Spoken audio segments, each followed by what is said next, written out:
Out of the wildfire fight in Oregon, with the state throwing everything it's got at the fires, even bringing in outside support like this air crew from Colorado. They shared video of what it looks like flying over the central and eastern parts of the state. Wow, all of this coming at a cost, of course, with Alma McCarty taking a closer look at the financial burden on all of us. And Alma, at the risk of stating the obvious, it is still only July. Exactly, David, only July. And as Oregon deals with what will likely be a record-breaking year for fires, the state was dealt another blow. Federal grants for two of the largest fires were just denied.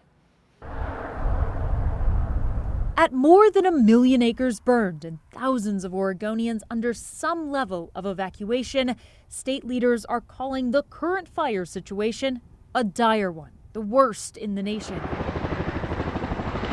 It's a sentiment shared last week near the fire lines by Governor Tina Kotek. This is a moment where Oregonians have to come together to defend our communities, to help each other out. To do that, Oregon applied for federal funds to help with the firefighting cost. The governor announcing Friday that the Trump administration signed off on what's called a Fire Management Assistance Grant for the Akawa Butte fire, which allows us to have the federal government pick up 75% of the cost and we pick up 25% of the cost.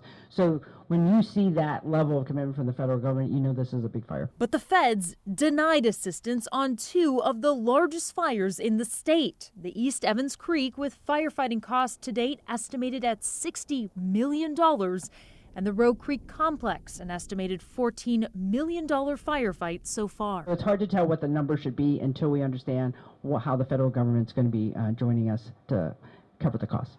In a letter to FEMA officials, Senators Merkley and Wyden questioning why, calling the decision to deny a significant departure from FEMA's historical criteria and agency guidance.